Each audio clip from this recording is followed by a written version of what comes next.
మరి ఈరోజు ఈ కార్యక్రమానికి మరి ఇన్ఛార్జ్ మంత్రి సీతక్క గారు కూడా రావాల్సింది ఉండే, కానీ ఈరోజు హైదరాబాద్లో ఇతర కార్యక్రమాలు విధంగా మహారాష్ట్ర ఇతర కార్యక్రమాలు ఉండడం వల్ల వారు రాలేకపోయారు. వారు కూడా ఈ విషయాన్ని అధికారులకి అదేవిధంగా విద్యార్థులకి తెలియజేయమని చెప్పడం అనేది జరిగింది. ముఖ్యంగా విద్యార్థులందరికీ కూడా నేను విజ్ఞప్తి చేస్తున్నాను, మీరందరూ కూడా ఆటలు కేవలం ఆడి రాష్ట్ర స్థాయి వెళ్ళి మళ్ళీ ఇంటికాడ ఉండడమే కాకుండా జాతీయ అంతర్జాతీయ స్థాయిలో వెళ్ళేటట్టు ఆ రకంగా మీకు క్రీడలు ఉండాలి. తప్పకుండా ఈ యొక్క క్రీడలు కేవలం తాత్కాలిక ఆనందం కోసమో కాకుండా తప్పకుండా మీరందరూ కూడా దేశం కోసం పోరాడి విదేశాల్లో వెళ్ళి కూడా మీరందరూ కూడా పోటీ పడేటట్టు ఆ స్థాయిలో ఎదగాలని మనస్ఫూర్తిగా కోరుకుంటున్నాను. అదేవిధంగా తెలంగాణ రాష్ట్రంలో విద్యాశాఖ ద్వారా ముఖ్యమంత్రి రేవంత్ రెడ్డి ఆధ్వర్యంలో ఉన్నది కాబట్టి ఈసారి ఏడాదికి సుమారు క్రీడల కోసం 320 కోట్లని అత్యధికంగా కేటాయించడం అనేది జరిగింది. అదేవిధంగా ప్రతి పాఠశాలకి 25,000 చొప్పున మరి విద్యార్థిని ప్రోత్సహించడానికి ప్రతి 20,000 చొప్పున నిధులను కూడా గౌరవ ముఖ్యమంత్రి కేటాయించడం అనేది జరిగింది. కాబట్టి ఇలా వివిధ కార్యక్రమాల్లో భాగంగా గౌరవ ముఖ్యమంత్రి మరి ముందుకు తీసుకెళ్తున్నారు. అదేవిధంగా పాఠశాలను అన్ని రకాలుగా తీర్చిదిద్దడానికి మరి అమ్మ ఆదర్శ పాఠశాల కింద మరి పాఠశాలన్నీ కూడా బాగు చేయడం అంటే విద్యార్థులందరికీ కూడా ఫ్యాన్లు కావచ్చు, అదేవిధంగా టాయిలెట్ బాత్రూమ్లు కావచ్చు, కరెంట్ కావచ్చు, మిగతా వాటిని కూడా ఏర్పాటు చేయడం అనేది జరిగింది. ముఖ్యంగా క్రీడా పాఠశాలలు ఇంతకుముందు అన్ని జిల్లాలో చెప్పినట్టు బోర్డు అదేవిధంగా మన ఊళ్ళో క్రీడా పాఠశాలలు ఉన్నాయి. మరి ఈ యొక్క పుణ్యం మరి ఆనాటి నుంచి మరి నాగేశ్వర గారు ఈ ప్రాంతంలో మంత్రిగా ఎమ్మెల్యేగా అనేక సేవలు అందించి ఈ ప్రాంతం కూడా వారు సేవలు చేశారు. ఈరోజు జాతరలు ప్రత్యేకించి పాఠశాల ఏర్పాటు చేశారంటే వారి యొక్క కృషి చాలా ఉంది. అదేవిధంగా నేను కూడా మరి అవకాశం కల్పించారు. మరి ఈ ప్రాంతానికి సంబంధించింది ఈ అంశంలో సరే, ఎందుకంటే ఉమ్మడి ఆదిలాబాద్ జిల్లాకు సంబంధించిన గిరిజన సంక్షేమ శాఖ నా పరిధిలో ఉట్టూరు కేంద్రంగా ఉండడం, మరి ఉట్టూరు ప్రాంతం నుంచే ఉమ్మడి ఆదిలాబాద్ జిల్లాగా మానిటర్ కావడం, మరి ఈ ప్రాంతంలో ఇంక ఏవైతే మనకు అవసరాలు ఉన్నాయో ఇండోర్ స్టేడియం కావచ్చు, అదేవిధంగా క్రీడా కబడ్డీ స్పోర్ట్స్ సంబంధించిన అంశమే కావచ్చు, మిగతా అంశాలను కూడా ప్రపోజల్స్ పెట్టడం అనేది జరిగింది. గౌరవ పిఓ గారికి కూడా నేను విజ్ఞప్తి చేస్తున్నాను, మేడం మన గిరిజన సంక్షేమ శాఖకు సంబంధించిన మనకు సంబంధించిన ప్రపోజల్స్ గౌరవ ఎంపీ గారు కావచ్చు, నాకు కావచ్చు, మీరు కంపల్సరీ సబ్మిట్ చేయండి. గౌరవ ముఖ్యమంత్రి దృష్టికి తీసుకెళ్లేసి ఇంతకుముందు రమేష్ గారు సార్ కోరినట్టు మనకి ఏవైతే కావాల్సిన కూడా గౌరవ ముఖ్యమంత్రి గారిని కోరుకుంటాం. గౌరవ ఎంపీ నగేష్ సార్ కూడా, ఎందుకంటే వాళ్ళకు నిధులు ఎక్కడి నుంచి తీసుకురావాలి, ఏ రకంగా తీసుకురావాలి వాళ్ళకి చాలా అనుభవం ఉంది. కంపల్సరీ ఇలాంటి ప్రాంతాలు సార్ మనందరి మీద బాధ్యత ఉంది, ఉన్నటువంటి ప్రజాప్రతినిధుల మీద కావచ్చు.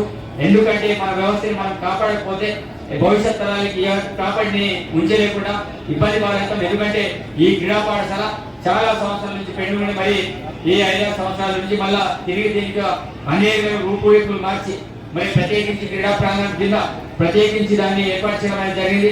అదేవిధంగా గౌరవ ముఖ్యమంత్రి ఈ మధ్య ఒక మంచి నిర్ణయం తీసుకోవడం జరిగింది.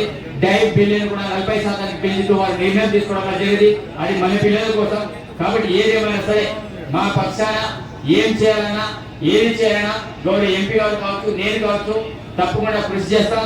అదేవిధంగా ఈ పాఠశాలలో ఏదైతే ముఖ్యంగా క్రీడా ప్రాంగణం ఇది సుమారు చాలా పెద్ద గ్రౌండ్ ఉంది, బ్యాక్ సైడ్ లో గ్రౌండ్ ఉంది, మిగతా గ్రౌండ్ అని కూడా పూర్తి ఆధునికంగా మార్చే విధంగా మనం అందరూ కూడా ప్రయత్నం చేస్తున్న అవసరం ఉంది. కాబట్టి ఇక్కడ ఏదైతే క్రీడాకారులు వివిధ జిల్లాల నుంచి చాలా ప్రాంతాల నుంచి గిరిజన విద్యలు ఇక్కడ రావడం అనేది జరిగింది. ఇదే ప్రాంతంలో ఇంతకుముందు జిల్లా స్థాయి పోటీలు కావచ్చు, అదేవిధంగా డివిజన్ స్థాయి పోటీలు కావచ్చు, అనేక పోటీలు ఈ ప్రాంతంలో చేయడం అనేది జరిగింది. మరి ప్రతిసారి ఒక్కొక్క ఐడియల్ కార్యక్రమాలు నిర్వహిస్తున్నారు. దానిలో భాగంగా ఈసారి మన దగ్గర రాష్ట్ర స్థాయి క్రీడలు ఇక్కడ ఎంపిక చేయడం మరి నిర్వహించడం చాలా సంతోషంగా ఉంది.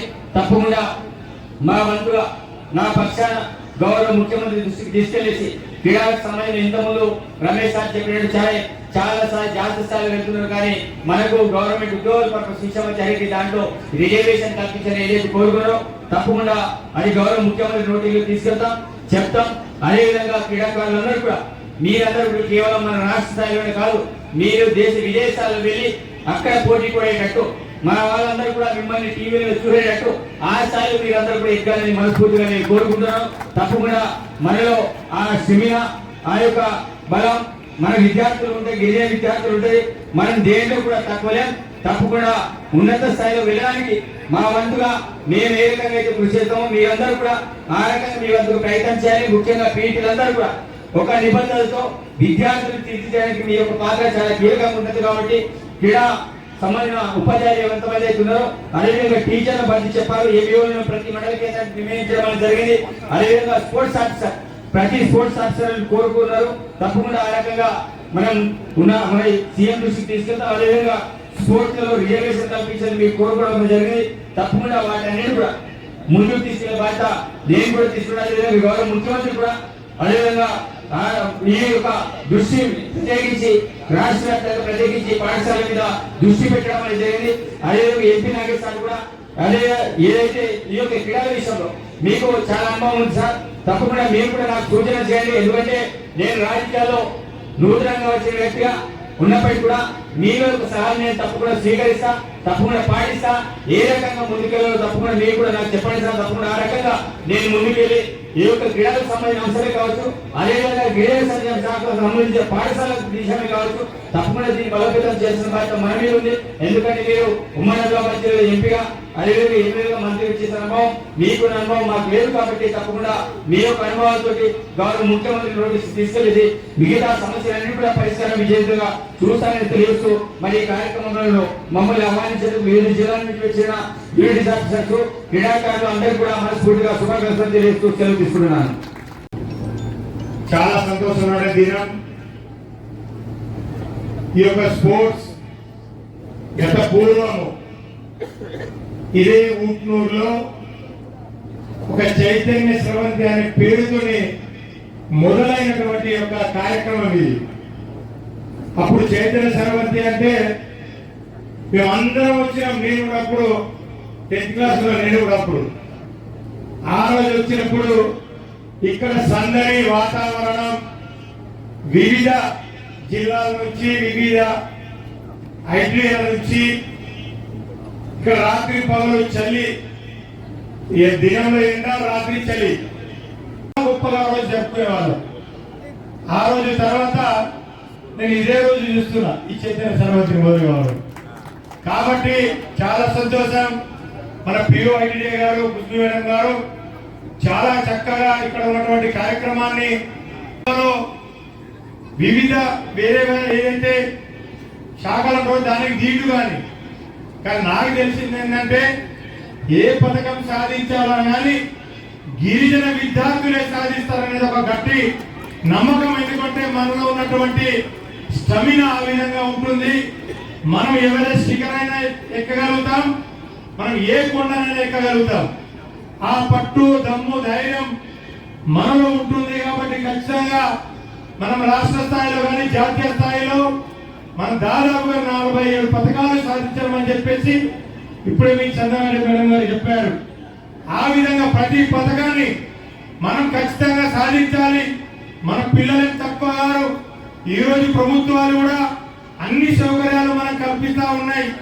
మేము చదువుకున్న సమయంలో తిండి కరువు ఉంటుండే, కానీ ఈ రోజు వెళ్తున్నటువంటి మేలులు పక్కా మేలులు ఏం కావాలన్నా ఏదైతే ఆహారం కావాలన్నా ఏ సౌకర్యం కావాలన్నా బట్టలు కావాలన్నా ఆఖరికి మీ షూ కాడికి వెళ్ళి ఈ రోజు ప్రభుత్వాలు కల్పిస్తున్నాయి. కాబట్టి మనం ఎన్ని సర్టిఫికెట్లు సాధిస్తున్నా కానీ సరైనటువంటి అవకాశాలు మనకు ఉద్యోగాలు వస్తాలేవు. మొన్ననే డిఎస్సి ఒక 15 రోజుల క్రితం ఏదైతే డిఎస్సి జరిగిందో చాలా మంది స్పోర్ట్స్ సర్టిఫికెట్స్ ఉన్నా కానీ అర్హతలు కల్పించలేకపోయారు. కాబట్టి కొన్ని జిల్లాలలో ఏదైతే ఎంప్లాయ్మెంట్ లో తీసుకున్న స్పోర్ట్స్ సర్టిఫికెట్ కొన్ని జిల్లాలలో దాని పరిగణలోకి తీసుకోలేదు. ఆ విధంగా కాకుండా అన్ని జిల్లాలలో రాష్ట్ర స్థాయిలో సమన్వయం ఉండేటట్టు నేను కూడా ఖచ్చితంగా ఇక్కడ ఉన్నటువంటి పేదలు కానీ ఎంపీ పార్లమెంట్ సభ్యులు కానీ నేను ఖచ్చితంగా ఈ విద్యార్థుల తరఫున ఉపాధ్యాయుల తరఫున ఏదైతే పథకాలు సాధిస్తున్నటువంటి స్పోర్ట్స్ వాళ్ళ తరఫున ఖచ్చితంగా మేము కూడా పోరాడదాం. ఖచ్చితంగా మీకు న్యాయం జరిగే వరకు మేము కూడా ఖచ్చితంగా మీతో ఉంటామని చెప్పేసి ఈ సందర్భంగా తెలుసుకున్నాం. కాబట్టి